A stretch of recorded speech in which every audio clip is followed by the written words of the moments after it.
Hey guys, we're out here working on the 85 K10. Just received our Borgeson quick ratio steering gear from Summit. And this is a newer item from Borgeson, especially for the four-wheel drive trucks. They've had them for the C10s, but there hasn't been one readily available for the K10. So if you're looking for the part number, there it is at the top of the page, 800133. And if your vehicle is pre-1977, it does require a different rag joint than what's in the truck. And this steering gear is a 12.7 to 1 steering ratio compared to the factory steering gear, which is a 17.5 to 1 or 18 to 1 steering ratio. So this gear really is designed to help stiffen up the steering in the truck and give more of the modern steering feel. And this steering gear will bolt directly into the factory location. It comes with the inverted flare fittings depending on the year of your truck. So really everything's ready to go out of the box. So I'll get this steering gear over to the truck and start removing my old steering gear. So on these model trucks, the steering gear is located directly behind the driver's side front tire. It's mounted to the frame, and on this truck I do have a 2.5-inch lift, so it's a little bit more accessible, but it's a lot easier to access if you remove the front tire. So first thing I'm going to do is get the wheel and tire off the truck. That way I've got a little bit more accessibility when I go to pull the steering gear off of the truck.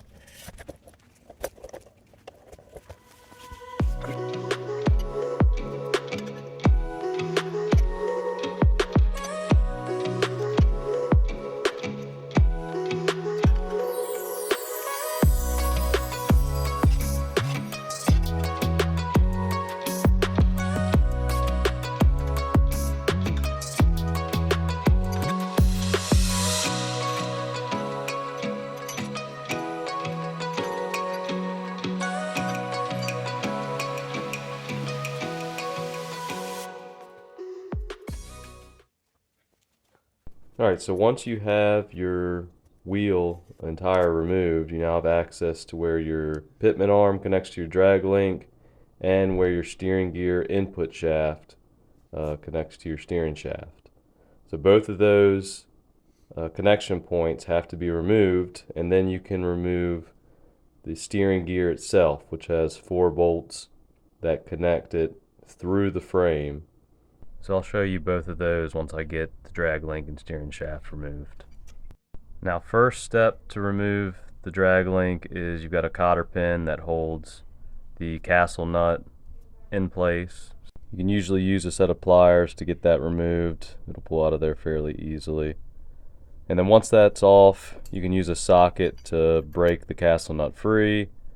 I'll loosen that up without pulling it completely off the threads, and then take my pickle fork and wedge that between the drag link and your pitman arm until it breaks free. Usually a few smacks will get it removed. And once it drops, you remove the nut, drop the drag link, and then you've got that out of the way. Got a little bit of mess with the grease hanging there. And now I can move on to my steering shaft. So there is a bolt that goes through the steering shaft that holds it in place, and that's on the back side right now, so I'm reaching around and pulling that bolt out. So that bolt requires a 7/16 socket to remove, and then once you have that removed, you can use a pry bar to separate the steering shaft from the gear. Alright, so with that done, I have my hood popped, and I can remove the supply and return lines. You can see them right there for the power steering fluid in and out of the steering gear. So I'll get a line wrench, I'll break both of these free, and once they're free I can loosen the steering gear from the frame. Alright, so I broke both the lines free, and now I'm inside the frame to show where the 4 bolts are holding the steering gear in place. So number 1 is there. So that was the most forward bolt, and then the other 3 bolts are on the rear side of the engine cross member. So you can see 2 of them there. And then the third one is kind of hard to see, but it's hidden right back up in that corner where my hand is.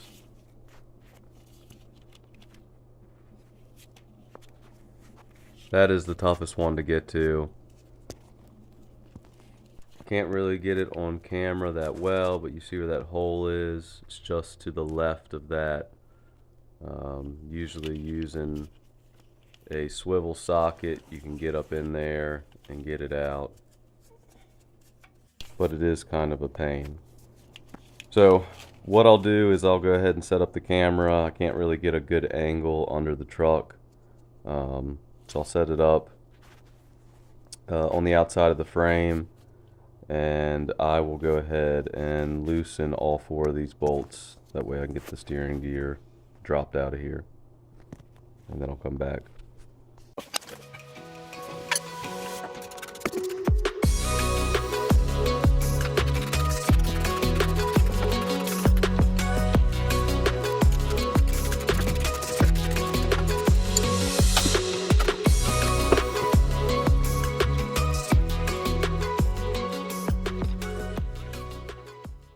Alright, so with the steering gear off, now I have to get my pitman arm removed. That way I can transfer it over to the new steering gear. And this bolt has a lot of torque on it, so you either want to grab yourself 2 breaker bars or an impact to get it off of there. And once you've got it loose, you've got to completely remove that bolt in order for the pitman arm to be removed. I'll bring up my new steering gear, make sure it's clean, and drop the pitman arm in place. And this pitman arm can only go in one position on the steering gear, so you can't really install it at an improper angle. Now before you install the nut, you want to put some red Loctite on the threads and then snug that nut down.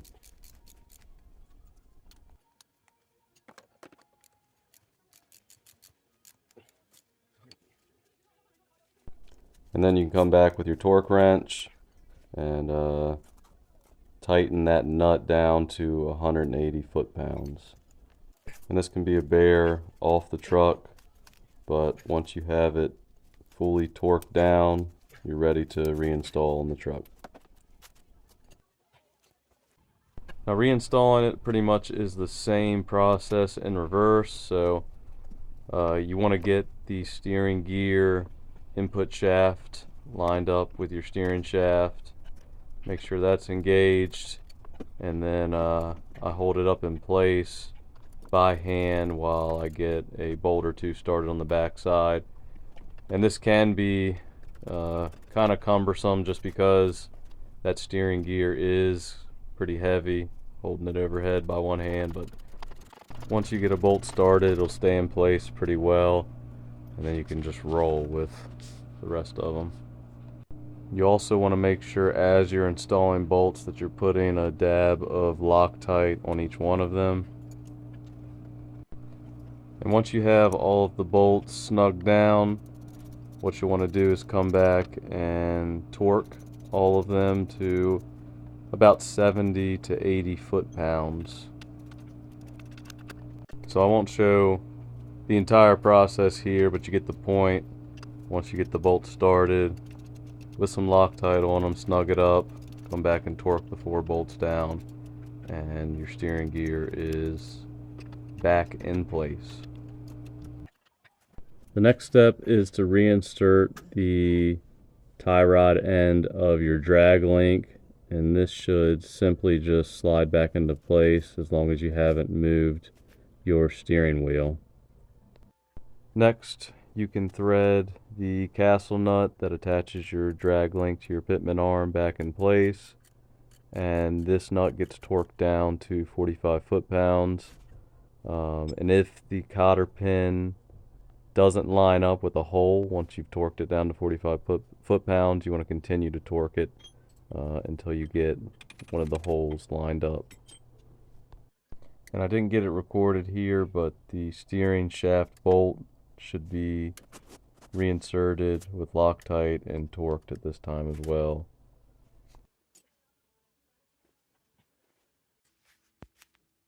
Next, you can come back up in the engine bay and reinstall your supply and return lines to the steering gear. I did not require the inverted flare fittings on mine. This is an 85. I think the pre-77 models may require that inverted flare. I'm not 100% on that, but mine did not. So really, all you want to do is, if you capped off these lines, remove your caps, reinsert them into the ports, and take a line wrench to snug them in place.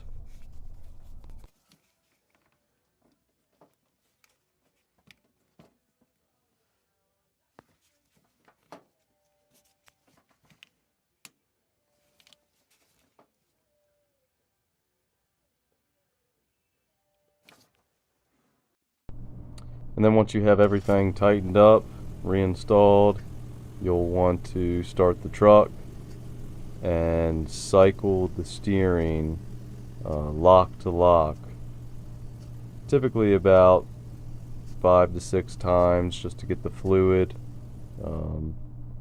back primed throughout the steering gear.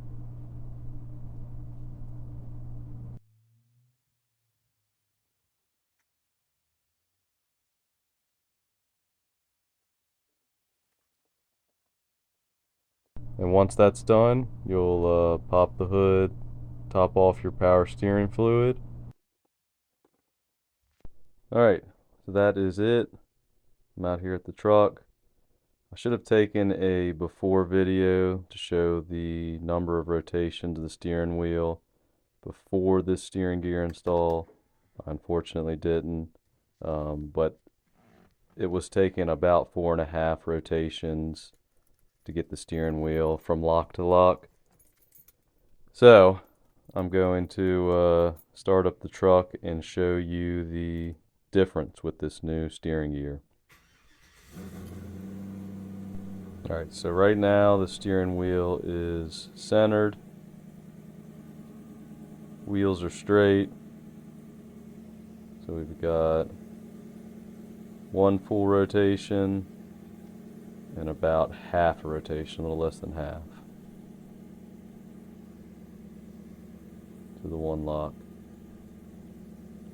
So we'll go back, it's one rotation, 2 rotations, and a little over a half. So you've got 3 full rotations lock to lock with this new steering gear. And you know, I have to say it's improved the ride or the drivability of the truck pretty significantly. Prior to doing this, I'd replaced all the tie rod ends. I've gone through all the steering components, and it seems like I just couldn't get that last bit of slop out of the steering until I installed this. It definitely made a huge difference. So there's one rotation and a half. Go back.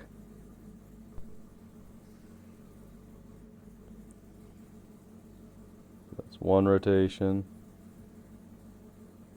That's 2 rotations. And that's 3 rotations. So 3 full rotations lock to lock. Like I said, this significantly improved the drivability of the truck. Took a lot of that slop out. Highly recommend this for anyone looking to tighten up their steering on their square body truck. So I hope you enjoyed the video. Please like and subscribe to the channel if you did. Thanks again.